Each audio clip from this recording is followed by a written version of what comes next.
અને હવે વાત કરીએ આખરે આખો આ ઘટનાક્રમ સર્જાયો ઘણા સમયથી ચાલી રહ્યો હતો અને થાય છે શું તો ઘણા પોલીસ કર્મી સસ્પેન્ડ પણ થાય છે અને સવાલ એ પોલીસ વિભાગ પર થઈ રહ્યો છે કે દારૂની ફેક્ટરી ધમધમી રહી હતી અને પોલીસને કોઈ જાણ નહોતી।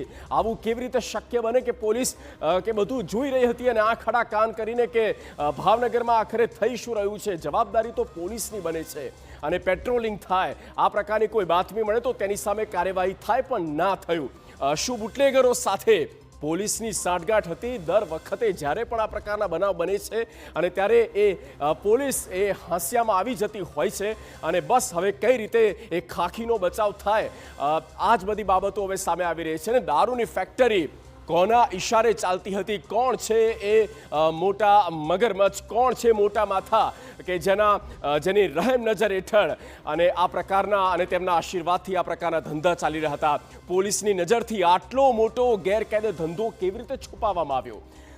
જાહેરમાં ખુલ્લામાં આ પ્રકારે દારૂનો વેપલો ચાલતો અને એ પણ ગેરકાયદે અને એમાં પણ ખોટું, નકલી, ડુપ્લિકેટ આ દારૂ પોલીસની નજરથી કેવી રીતે આ લોકો બચી શકે? સ્થાનિક પોલીસને આ ગેરકાયદે ધંધાની ગંધ કેમ ના આવે?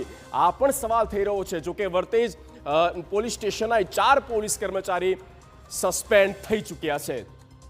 તો લઠ્ઠાકાંડને લઈને જે મજબૂત અત્યાર સુધીમાં જે કાર્યવાહી થઈ છે તે પણ આપણે એક સાઈડ બતાવી રહ્યા છે અને એ થઈ છે શું તો એ તમામ જે પોલીસ કર્મી છે એ સસ્પેન્ડ થયા છે। સૌથી પહેલા PI Vartej police station SD Padheriya જેમને સસ્પેન્ડ કરવામાં આવ્યા છે, તાત્કાલિક તેમને તેમના ફરજથી દૂર કરી દેવામાં આવ્યા છે। મયુરધ્વજ સરવૈયા પીઆઈ એલસીબી ડિપાર્ટમેન્ટના તેમને પણ સસ્પેન્ડ કરવામાં આવ્યા છે અને ધર્મપાલસિંહ ગોહિલ કે જેઓ બીટ જમાદાર છે વર્તેજ પોલીસ સ્ટેશનના જે પોલીસ કર્મચારીઓ છે તેમાં એ 4 પોલીસ કર્મચારીને સસ્પેન્ડ કરવામાં આવ્યા। પણ સૌથી મોટી વાત એ છે પીઆઈ વર્તેજ પોલીસ સ્ટેશનના નામ છે એસડી પઢેરિયા, તેઓને પણ સસ્પેન્ડ કરવામાં આવ્યા છે। વધુ કેટલાક પોલીસ કર્મી તેમનો હોદ્દો નામ શું છે જેમને સસ્પેન્ડ કરવામાં આવ્યા છે તો તે છે જયરાજસિંહ, પ્રકાશસિંહ કે જેઓ ડી સ્ટાફમાં, અનિરુદ્ધસિંહ, જશવંતસિંહ ગોહિલ છે, ધર્મપાલસિંહ ગોહિલ, એટલે કે આ વર્તેજ પોલીસ સ્ટેશનના એ પોલીસ કર્મચારીઓ છે